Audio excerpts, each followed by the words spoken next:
పనిచేస్తుంది. అది ఆ 15 గంటలు పూర్తి చేస్తే హ్యాపీగా తిరిగి అవసరం లేదు. ఆల్రెడీ ఇది అయిపోయాడు 15 గంటలు పూర్తి.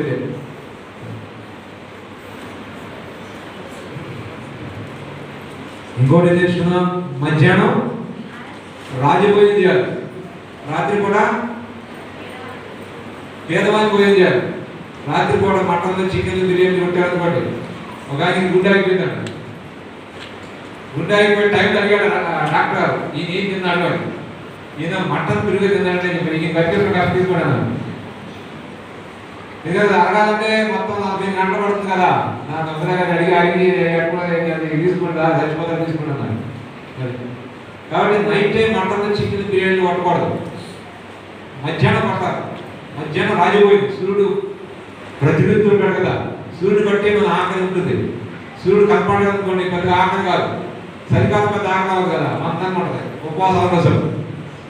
అదే మంచి ఇప్పుడు ఉపవాసాలు ఉంటుంది కదా, ఎండాకాలం పెంట ఆకలితో ఉంటుంది. ఎందుకంటే సూర్యుడు విపరీతం ప్రతినిధుతుంటాడు, ఆకలి కూడా అలా ఉంటుంది అనమాట. అంటే మధ్యాహ్నం రాజుపోయినాం, రాత్రికి పేదవాయి పోయింది. మిగిలిపోయాడు కదా, మిగిలిపోయాగా. ఈ మధ్య స్టవ్ ఎక్కుపోయి, గ్యాస్ స్టవ్ ఎక్కువైపోయింది, మరి లైట్కి ఎక్కువైపోయేవారికి మనోడు మధ్యాహ్నం ఉదయం మధ్యాహ్నం తింటారు మిగిలి రాత్రి కూడా తినేవాడు. అది చిన్నప్పుడు చూసేసి వస్తున్నాం. ఇప్పుడు అలా కదండి, మరి రాత్రి కూడా ప్రత్యేకంగా పోయి వేడి భోజనం తాగేసుకున్నాం.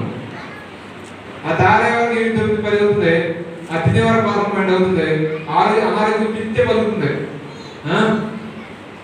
మరి బిర్యానీ పలుకుంటాడు, అది అడిగే వారికి బిర్యానీ తిరగా మంచం చెప్తాడు. అది అడిగే వారికి 4 గంటల 5 గంటల 6 గంటలు పట్టచ్చు. ఎందుకంటే పొద్దుకుంటే ఆరోగ్యం తక్కువ కదా. ఈ రోజులో కిడ్నీ పనిచేయాలి, గుండె పనిచేయాలి, లివర్ ఎన్ని పని వర్క్ అంతా చేస్తూనే ఉండాలి. నిలబోయాక అందుకనే అనారోగ్యాలు వస్తుంటాయి.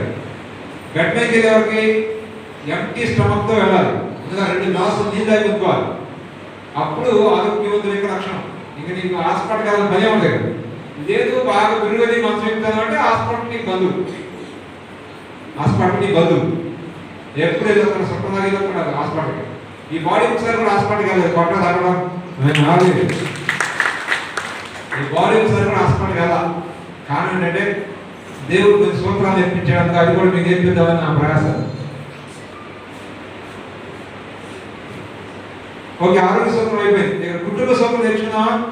పిల్లలు పుట్టిన తర్వాత భర్త నెగ్లెక్ట్ చేసేవో భార్య, నువ్వు తప్పుదారిలో ఉన్నావు. పిల్లలు పుట్టిన తర్వాత భర్తనే యూజ్ అండ్ త్రో. ఎందుకని పిల్లలు పుట్టే వరకు భర్త, పిల్లలు పుట్టిన తర్వాత పిల్లలు చూసుకోవాలిగా. ఆడేమన్నారు ఎప్పుడు ఎక్కువ ఉండేవారు అని ఉద్దేశం. భార్య కొంతమంది ఉన్నారే, వాళ్ళు చాలా తప్పుదారిలో ఉన్నారు. అర్థమైనా? ఒక పాస్టర్ గారికి అమెరికా నుంచి ఒక గిఫ్ట్ తీసుకొచ్చారు. ఆ గిఫ్ట్ని ఆయన అమెరికా వెళ్ళొచ్చారు. అమెరికా వెళ్ళి వస్తూ గిఫ్ట్ ఒకటి తీసుకొచ్చారు. ఆ గిఫ్ట్ ఎవరికి ఇస్తారని సంఘం అంతా తెలుస్తూ ఉన్నారు. ఆయన ఎవరికి ఇస్తారు అంటే ఆయన కుమార్తెకు కానీ కుమారుడు కానీ అనుకున్నారు. కానీ ఆయన క్రిస్టియన్ భార్యకి ఇచ్చి ఒక మాట చెప్పాడు, నా కష్టంలో, నా ఇరుకుల ఇబ్బందుల్లో, లోయలో శిఖరంలో నాతో ఉండి తిని తినక నాతో ప్రయాసపడిన నా భార్యకి గిఫ్ట్ ఇవ్వడమే అనుచితం, దేవుని చిత్తం అని చెప్పి భార్యగా గిఫ్ట్ ఇచ్చాడు. పిల్లలున్నా పిల్లల కంటే మించి భార్యను ప్రేమించాలి. పిల్లల కంటే మించి భర్తను ప్రేమించాలి. అప్పుడే కుటుంబం హ్యాపీయెస్ట్గా ఉంటుంది. చాలా కుటుంబాలు అస్తవ్యస్తంగా తయారవడానికి కారణం ఏంటంటే పిల్లలు పుట్టిన తర్వాత భర్తను పక్కన పడేయడం, ఎప్పుడో అంత తిన్నామని అనుకోవడం, తిన్నా కానీ ఏదో ఒక ముద్ద పడేయడం, పిల్లలకి తినయ్యా వేయడం. కొత్తగా వేయరు. పెళ్లి కాకుండా తోశారు. పిల్ల పుట్టముందు పెట్టారు. పిల్లలు పుట్టిన తర్వాత అంత ప్రేమ లేదు. అందుకని కుటుంబాలు పాడైపోతారు. దయచేసి మనం చేస్తున్నాం, పిల్లలు కన్నటువంటి తల్లిదండ్రులకి మీరు ఇద్దరే మిగిలేదు. పిల్లలు పెరుగుతారు, పెద్దల తర్వాత పెళ్ళి తెలిపారు. కానీ మీ ఇద్దరి మధ్య ప్రేమ తగిలియో నరకమే ఆ కుటుంబం.